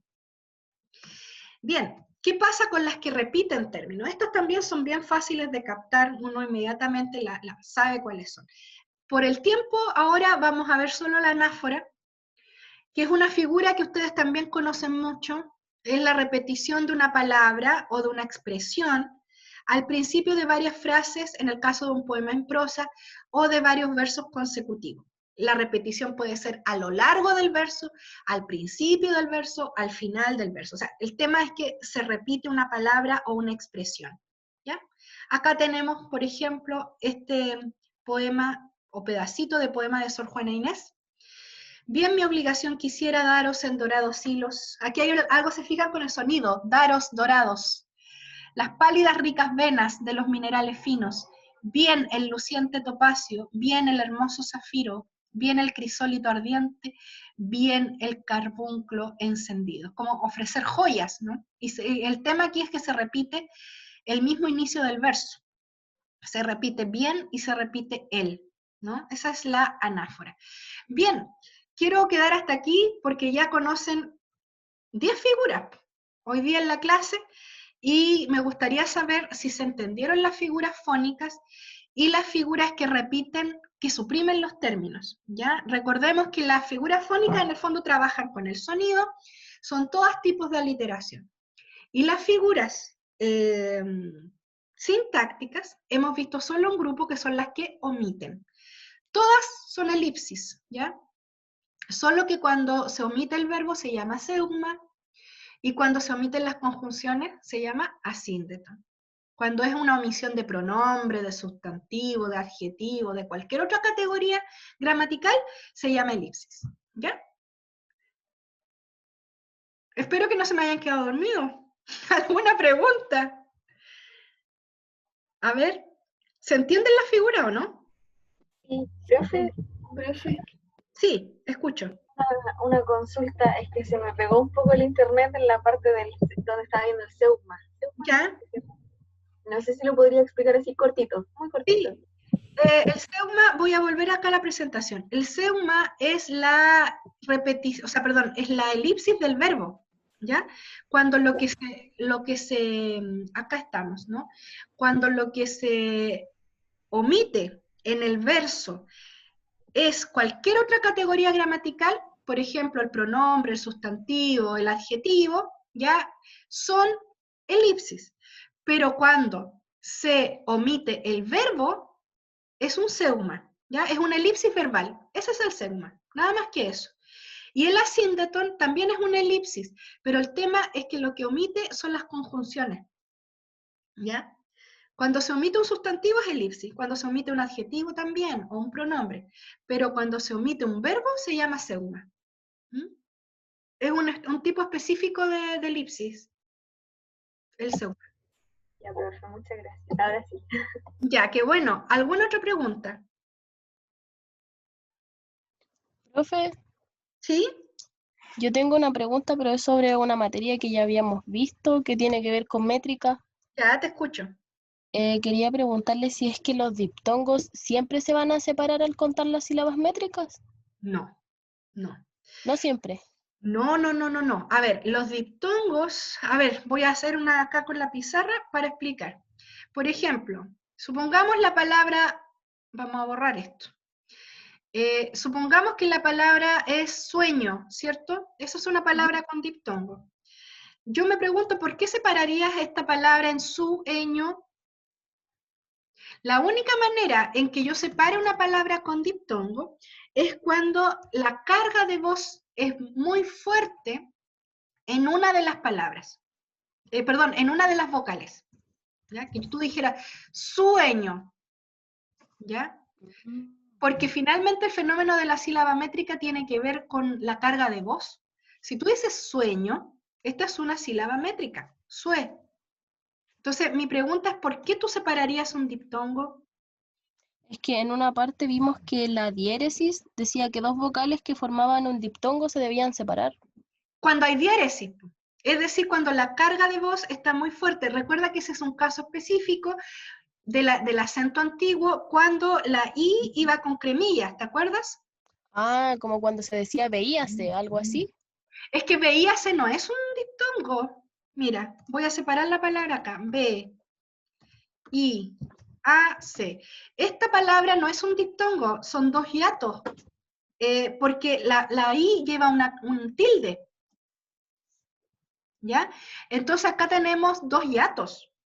No es como sueño, que tú dices sueño, acá tú dices veíase, y toda la palabra se separa, todas las vocales, ¿ya? En el fondo, ¿cuándo un diptongo podría separarse? Cuando no es diptongo, porque en el fondo hay una diéresis, hay una I con cremillas, ¿ya? Que es un acento muy antiguo del siglo XVI, que cuando se separaba justamente, o sea, la I se marcaba muy fuerte. Entonces, si yo digo, por ejemplo, qué sé yo, algo que no debería, vamos a inventar acá, diapasón, ¿ya? Que un diapasón, esto es diapasón, ¿cierto?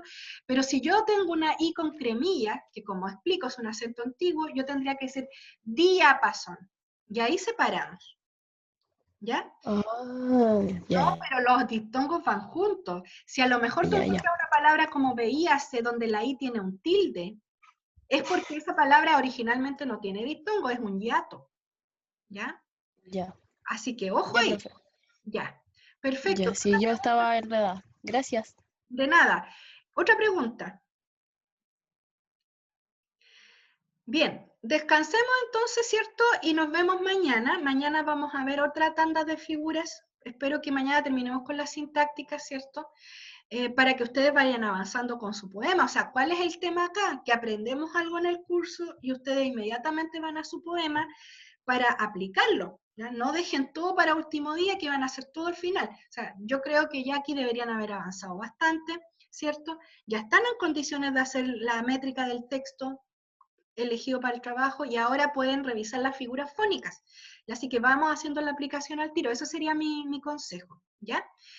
Bien, que les vaya muy bien. Yo sé que una alumna quería Profe, con clase. disculpe. ¿Eres tú? Sí, yo Ya, soy. te quedas acá, por favor, y el resto, por favor, pueden, como terminó la clase, están en libertad de acción y pueden retirarse, ¿ya?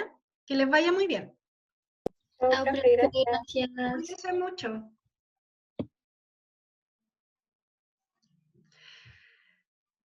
Quedan algunos en línea, queda la Carla y queda la Daniela. Ahí se fue la Daniela, falta que se vaya la Carla. Ya se va a ir. Ya, pero no importa si Carla está ahí pegada, a lo mejor se le olvidó salir, o a lo mejor, quizás se quedó dormida. yo creo que por ahí va. Pasa. Ya, dime, Constanza. Profesora, mire, más que nada, primero, cuando empecé a hacer el trabajo, me surgió la duda de que me